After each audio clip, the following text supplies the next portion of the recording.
श्रवण संज्ञ सलाहकार भीष्म पितामह राज ऋषि पूज्य गुरुदेव श्री सुमति प्रकाश जी महाराज। प्रणामो आर्यन्ताणं प्रणामो सिद्धाणं प्रणामो आर्याणां प्रणामो वज्रायाणां प्रणामो लोये सवसावूणम् एषो पञ्चणमुकारो सव्यपावपणासनो मङ्गलानं च सव्येशं परमं वै मङ्गलं मङ्गलानं च सव्येशं परमं वै मङ्गलम्। धम्मो मङ्गलमुखितम् अहिंसा संयमो तवो देवावितं नमस्यन्ति यस्य धम्मे संयमो जहादुमस्य बुभेषु ममरो अव्ययैरसं नयपुफं किलामि सोयपीडे अपायम् एमये समनामुत्ता जेलोये सन्ति साउणो विहङ्गमवबुभेषु गाणभक्ते शनिरया वयं च वित्तिं लभामो प्रयगो युवमयीम् आहगणे सूर्यन्ते उभेषु भौमराजा मोहाय समबुद्धा जीवन्ति अनिशया नानाभिन्नयन्ता तेन बुच्यन्ते सावणो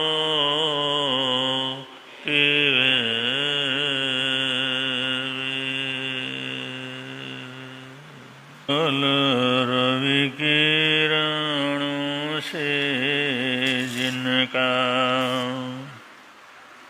संपूर्ण प्रकाशित है अंतर उनकी वाणी में होता है तत्वों का सुंदरतम दर्शन सत्य दर्शन बोधाचरण पथ पर अविरल जो बढ़ते हैं मुनिगण अरहत देव परम आगम गुरु को अरहत देव परम आगम गुरु को सत सत वंदन सत सत वंदन सत सत वंदन सत सत वंदन जीणे पाशे तीनामेण और लोग पूयो संबोध पाय सबन्नु धम्मतीर्थ यरे जीणे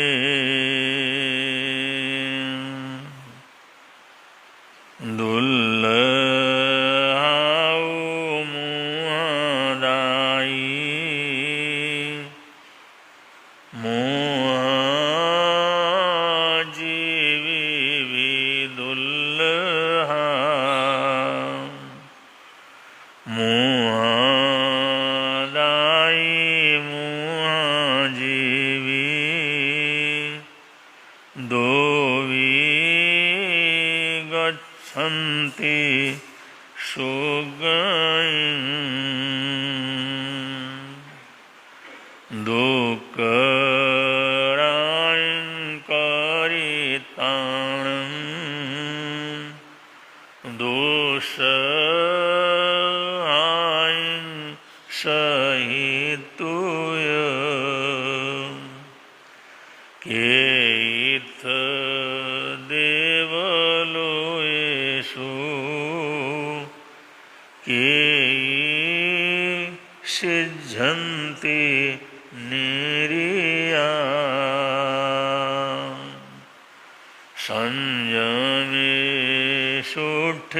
संयमेषुष्ठियप्पाणं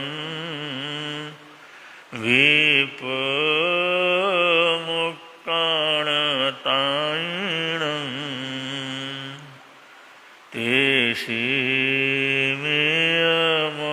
तेषिमेयमणायन्नं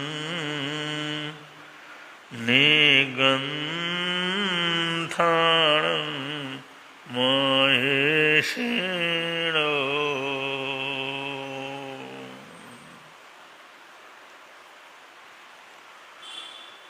इन परमात्मा परमेश्वर के वचनों में ये कहा गया है, दुल्लाई मुहादाई मुहाजीवी भी दुल्ला।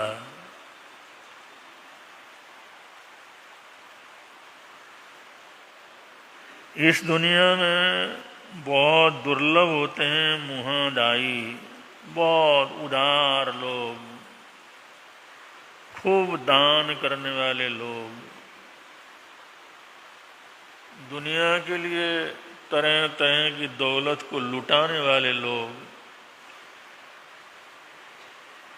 ऐसे लोग इस दुनिया के अंदर बड़े दुर्लभ हैं। कहीं कहीं कोई कोई ऐसी महापुण्यशाली आत्माएं पैदा होती हैं, खुद तो जीते ही हैं, उनके भरोसे से हजारों लाखों लोग बड़े आराम से अपनी जिंदगी को बसर करते हैं। ऐसे मुहादाई उदार देने वाले महापुरुष इस दुनिया के अंदर दुर्लभ होते हैं। शास्त्रकार आगे कहते हैं मुहाजीवी भी दुल्लहा। मुहाजीवी एक उत्तम प्रकार के जीवन को जीने वाले, एक बहुत श्रेष्ठ व्यक्तिगत जीवन को जीने वाले, किसी को तकलीफ न देते हुए अपने जीवन का बसर करने वाले,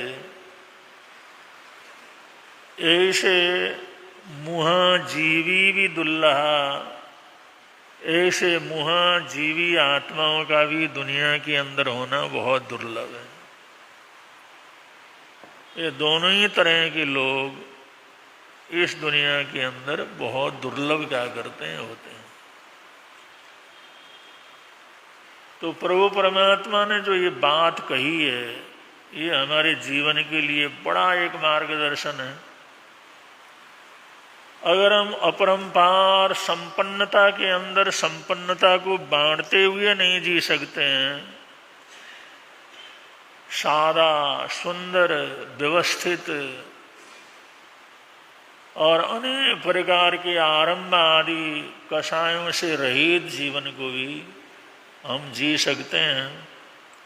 और शास्त्रकार कहते हैं दोवी गच्छन्ति सुभगं, उस मोक्ष को दोनों ही क्या कर सकते हैं, प्राप्त कर सकते हैं। एक प्रकरण आता है नसरुद्दीन मोहम्मद का। यह दिल्ली का बादशाह था, दिल्ली का राजा था नसरुद्दीन मोहम्मद। योगानुयोग बहुत ही सुंदर जीवन को जीने वाला वो व्यक्ति था। दिल्ली की सत्ता में दिल्ली का राजा, लेकिन उसके जीवन में इतनी सादगी थी, इतनी सादगी थी, जब राजकीय काम से निमट जाता था, राजकीय काम से उपरत हो जाता था, तो अपना भोजन पानी वगैरह करने के बाद कुरान शरीफ को हाथ से लिखना शुरू करता था। कि पहले जमाने के अंदर शास्त्र वगैरह सब हाथों से ही लिखे जाते थे, प्रकाशन वगैरह करने का ऐसा जो व्यवस्था उस समय नहीं थी। तो जब समय मिलता तो समय मिलने पर, फ्री होने पर, सरकारी कामों से उपरत होने के बाद उसके हस्ताक्षर बहुत सुंदर थे और कुरान शरीफ की लिपि करना, लिखना प्रारंभ करता था। और उसकी प्रति पूरी होने के बाद उसको बेच करके जो उसके एवज के अंदर पैसा मिलता उससे अपना गुजारा करता था। आप सोचेंगे बादशाह है तो ऐसा करने की क्या जरूरत है।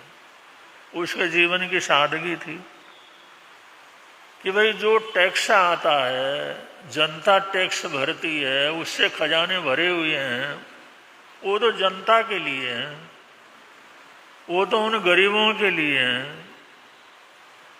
जनता के द्वारा हम उनकी सुरक्षा करने की जिम्मेवारी हमारे ऊपर है। दुश्मनों से उनकी सुरक्षा करना मेरा कर्तव्य है। तो जो जनता टैक्स के माध्यम से जो राज खजाने को भरती है, उसका असली मालिक तो जनता ही है। हमें तो अल्लाह ताला ने उनकी व्यवस्था करने की एक जिम्मेवारी दी है, तो हम उनके पैसे का कैसे उपयोग कर सकते हैं, उनके पैसे से कैसे अपने कपड़े बना सकते हैं, उनके पैसे से हम कैसे तरह तरह का स्वादिष्ट भोजन कर सकते हैं। इसलिए हमारी अपनी कमाई होगी, उसी से अपना बसर करेंगे। अभी सोच आने की बात है, विचार आने की बात है। जब कोई आध्यात्म जगत के अंदर थोड़ा आगे बढ़ता है, कुछ पुण्यवानी जागृत होती है, तो ऐसे विचार पैदा होते हैं। तो अपने लिए, अपने जो निजी परिवार है उसके लिए वो राजकीय खजाने से कोई पैसा वगैरह प्रयोग नहीं करता था। इसका मतलब हमारे देश की भाषा में हक की कमाई, अपनी मेहनत की कमाई के अंदर जीता था। अपनी मेहनत की, अपना परिश्रम किया, उस अपने परिश्रम से जो कुछ अपने को मिला उसी से हम क्या करेंगे, गुजारा करेंगे। इसको कहते हैं मुहाजीवी, उदार अपने जीवन को जीने वाले, श्रेष्ठतम जीवन को जीने वाले। और इससे ज्यादा श्रेष्ठतम जीवन क्या हो सकता है? गृहस्थ में रहते हुए, राजसत्ता में रहते हुए, सारे वैभव में रहते हुए आदमी ये प्रतिज्ञा करे खजाने की कोई चीज हम नहीं लेंगे, जनता से हम कुछ नहीं लेंगे, अपनी कमाई से जो आएगा उससे हम गुजारा करेंगे। तो इसके कहते हैं हक की कमाई, अपने परिश्रम की कमाई। और उसको उसी के अंदर आनंद आता था, उसी के अंदर उसको खुशी रहती थी। तो ये जो संसार के सुख हैं, ये इंसान के मन के ऊपर है, इंसान के सोच के ऊपर है, इंसान के विचार के ऊपर है। कि अगर हम मन से प्रसन्न हैं, अच्छे विचारों में प्रसन्न हैं, तो अच्छा होता चला जाता है। बुरी चीजों के अंदर प्रसन्न रहता है तो बुराई उसके जीवन के अंदर बढ़ती चली जाती है। और कोई उस नसरुद्दीन मोहम्मद से पूछने वाला तो नहीं था, भाई खजाने से लिया या नहीं लिया, टैक्स से लिया या नहीं लिया। ये तुम खा रहे पी रहे हो तो कहाँ से कमाई कर रहे हो, कोई पूछने वाला थोड़ी था। लेकिन इंसान जब आत्मिक ईमानदारी की तरफ आगे बढ़ता है, आत्मबोध उसको होता है, या परमात्मा की कृपा को अनुभव करता है, तो इस प्रकार के विचार उसके जीवन के अंदर आते हैं और ऐसा ही जीवन उसने क्या किया, जिया।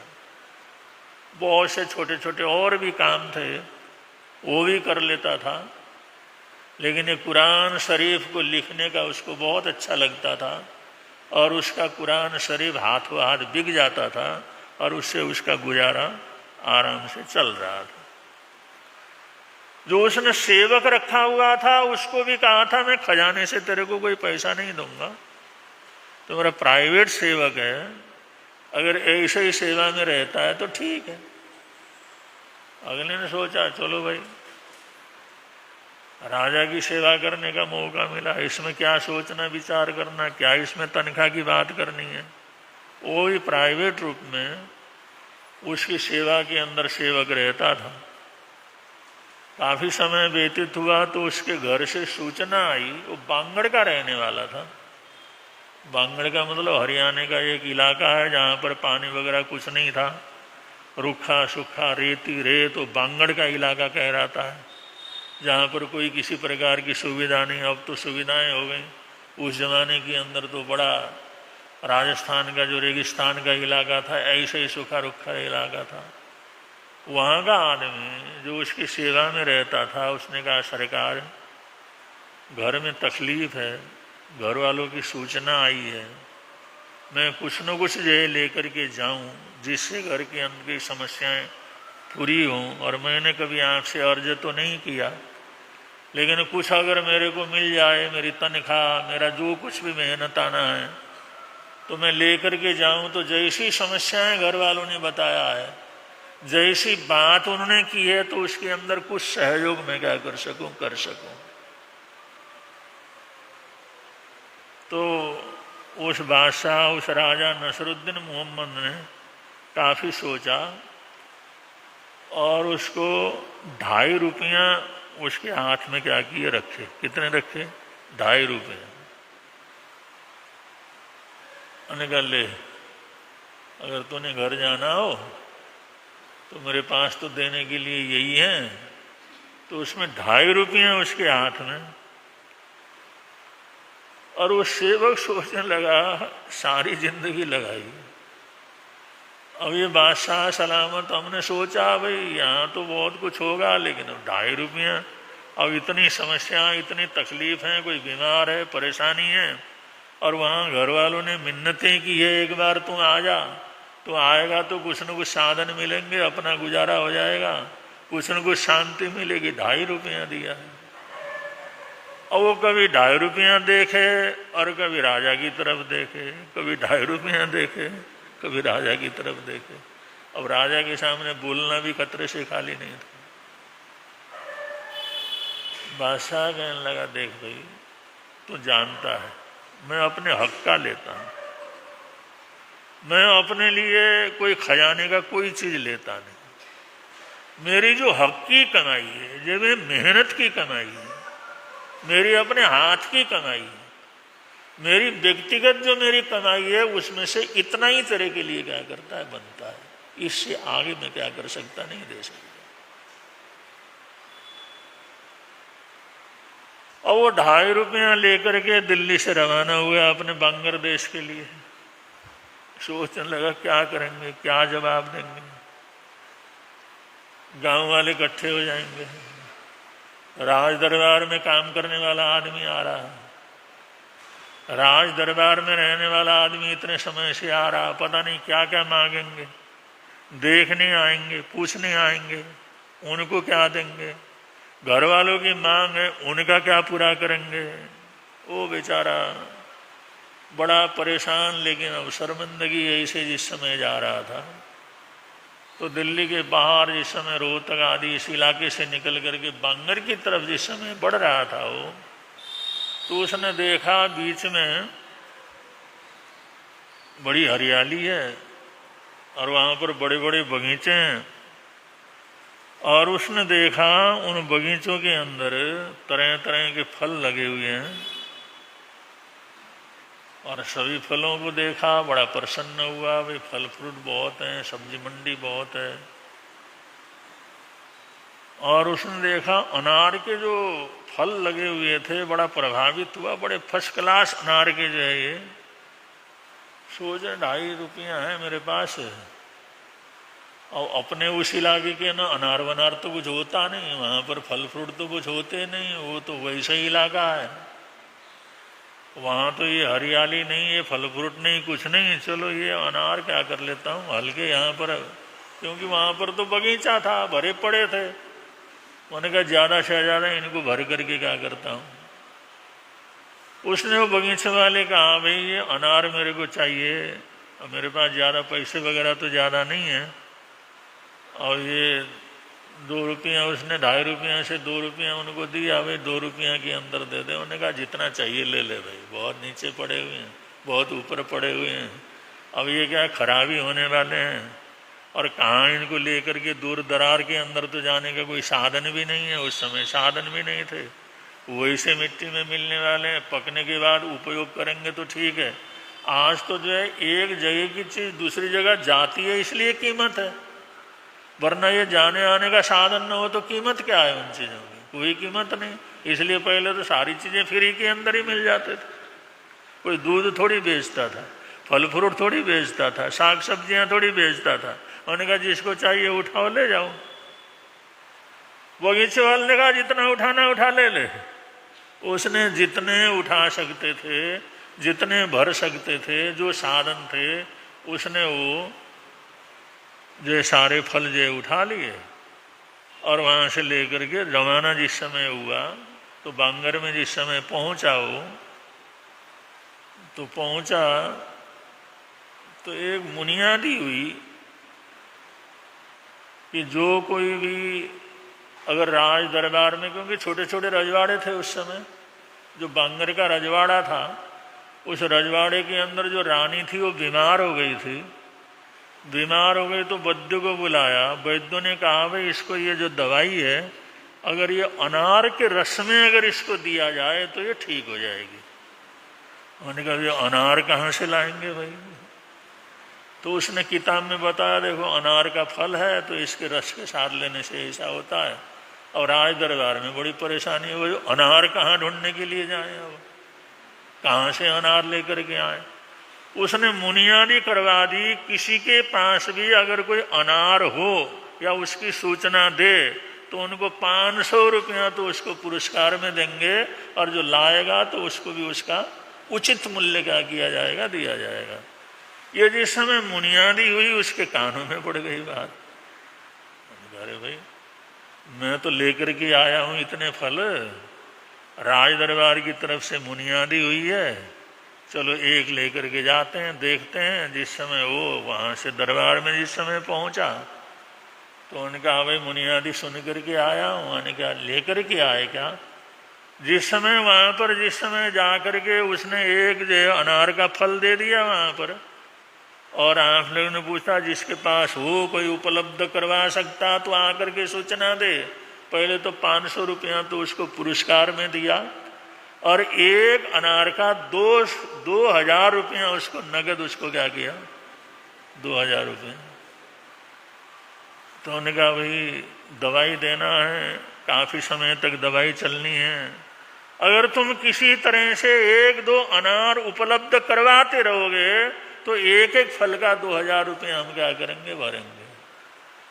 उन्होंने सोचा उसको अब कैसे बांटना है, चलो किसी को सूचना नहीं दी, और रोज 2 अनार लेकर के दरबार में जाता और 2000 रुपया लेकर के क्या करता। उसने गांव भर के अंदर प्रसाद भी बांटे, गांव भर के अंदर कपड़े भी बांटे, जरूरत की चीज वो भी बांटी, और जो हजारों रुपया उसको क्या कर गए। और मिला कितना? 250 रुपये। लेकिन बादशाह ने कहा बेटा मैं हक की कमाई करता हूँ और हक का ही खाता हूँ, बेहक का मैं नहीं खा सकता। मैं राजा हूं, कोई पूछने वाला नहीं है, लेकिन मेरा विश्वास है मैं अपने मेहनत की चीज के ऊपर करूंगा, इसलिए मेरे हक के सिर्फ इतने पैसे बनते हैं तेरे को देने के लिए। और जो हक की चीज है तो प्रभु परमात्मा है, वो अल्लाह ताला बरकत करेगा, तू चला जा। वो गया था, वास्तव के अंदर हजारों रुपये उसको क्या कर गए, मान सम्मान अलग से मिला, राज दरबार के अंदर अलग से उसका स्वागत सत्कार हुआ, और गांव भर के अंदर उसकी प्रशंसा हुई, इलाके के अंदर बड़ी प्रशंसा हुई। जो चीज नहीं मिलती थी वो भी उस व्यक्ति ने उपलब्ध क्या किया, करवाया। और पैसा कितना मिला था, सिर्फ 250 रुपये उसको मिले थे।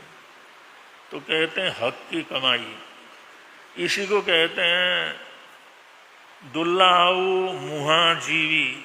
जो मुहाजीवी होते हैं ना, ऐसा एकदम सुंदरतम जीवन जीने वाले लोग, अद्भुत जीवन जीने वाले लोग, उनके एक एक पैसे के अंदर बड़ी भारी बरकत क्या करती है। और कमाने वाला हजारों कमा करके भी भिखारी का भिखारी रह जाता है, तकलीफ के अंदर रह जाता है। और ईमानदारी से चलने वाला, हक का खाने वाला, थोड़ा सा कमाई लेता है, उससे बड़े आराम से अपनी जिंदगी क्या कर लेता है, बसर कर लेता है। तो हक की कमाई ये बहुत बड़ी चीज है। शास्त्रकार कहते हैं मुहादायी मुहाजीवी दो भी गच्छन्ति सुगम, दो भी सुगति के जो है वो कारण क्या करते हैं, होते हैं। तो ये प्रभु परमात्मा ने हमारे को संदेश दिया है। और कल संक्रांति का दिवस है, कल संक्रांति है, और टाइम वही रहेगा हमेशा का ही। और संक्रांति का दिवस हम विशेष रूप से जाप और पाठ के माध्यम से उसको क्या करते हैं, संपन्न करवाते हैं, जिससे आगे का हमारा महीना ठीक ठाक क्या करे, चले। क्योंकि जो है मिडिल ईस्ट के अंदर जो युद्ध चल रहा है कई महीने से, उसमें लाखों प्रयत्न करने के बावजूद ईरान, इजराइल और अमेरिका का कोई समझौता क्या हुआ, नहीं हुआ है। और इसकी वजह से पूरी दुनिया के अंदर अफरा तफरी का मामला है। इसलिए प्रधानमंत्री भारत के, उन्होंने भी आह्वान किया है, इस समय हमारे को थोड़ा संभल करके चलने की ज़रूरत है। हम सोने को खरीदने में पैसा ज़्यादा खर्चा ना करें, ऐसा उत्सव वगैरह ना करें जिससे ज़्यादा खर्चा उसके अंदर होता हो। बड़े बड़े बाहर जाने के ट्रिप वगैरह हम ना बनाएं, घर के अंदर ज़्यादा रह करके वहीं से काम करने का प्रयत्न करने, और पेट्रोल डीजल से अपने आप को थोड़ा सा मुक्त रखने का प्रयत्न कर लें। इलेक्ट्रिक बाइकल वगैरह का प्रयोग करें। हो सकता है ये क्राइसिस बहुत भयंकर रूप से हमारे सामने क्या कर जाए, समझौता हो जाए तो ठीक ठाक होने में भी देर नहीं है। अगर समझौता नहीं हुआ और ये अपने में अड़े रहे तो इसका क्या परिणाम होगा, इसका भी अता पता। वरना अमेरिका में, वहाँ पर ईरान में इसलिए युद्ध किया था, 5-7 दिन के अंदर तो मैं इसको क्या करूँगा, निपटा दूंगा। 5-7 दिन में मैं इसको मटिया मेट कर दूंगा। लेकिन 3 महीने पूरे हो गए, अभी कुछ बाल माँ का क्या हुआ, हो गया था, मैं तो मरने के लिए तैयार। तो ऐसी हालात में कल को क्या होता है, क्या स्थिति होती है, कोई पता क्या करता। तो जो है इसलिए आने वाला महीना वैसे जेठ का महीना है, और जेठ का महीना वैसे बहुत गर्म क्या करता है, होता है। और वो गर्मी दिमाग में चढ़ गया तो बड़ा भारी मुश्किल का काम भी हो जाता है। तो जेठ का महीना, तो कल जो प्रारंभ होगा, तो कल संक्रांति का दिन है। तो सभी लोगों ने परिवार सहित आकर के संक्रांति सुनने का क्या करना है, प्रयत्न करना है। संक्रांति के पाठ जाप के अंदर सम्मिलित होना है। और इसकी सूचना भी जो है संघ की तरफ से सबको हो जाएगी, जिससे वो लोग भी आकर के लाभ क्या कर सकेंगे, ले सकेंगे। आज हमारे ठेठ कलकत्ता से हमारे श्रावक लोग आए हुए हैं, जो हमेशा सेवा में रहने वाले हैं। इसी तरह दिल्ली त्रिनगर से श्राविका जी भी यहाँ पर आए हुए हैं, और जो खूब धर्म ध्यान का लाभ लेते हैं, संभालते हैं। तो सभी आए गए लोगों को भी बहुत बहुत मंगल कामनाएं, सद्भावनाएं देते हैं। तो बड़े प्रेम के साथ आप लोग बोलेंगे, मिलता है आनंद प्रभु की वाणी से मिलता है आनंद प्रभु। प्रवर्तक शांति गुरुवर प्यारे, प्रवर्तक शांति गुरु जीवन नैया के रखवारे, जीवन नैया के रख। जोड़ गए संबंध प्रभु की वाणी से, जोड़ गए संबंध प्रभु की वाणी से। मिलता है आनंद प्रभु की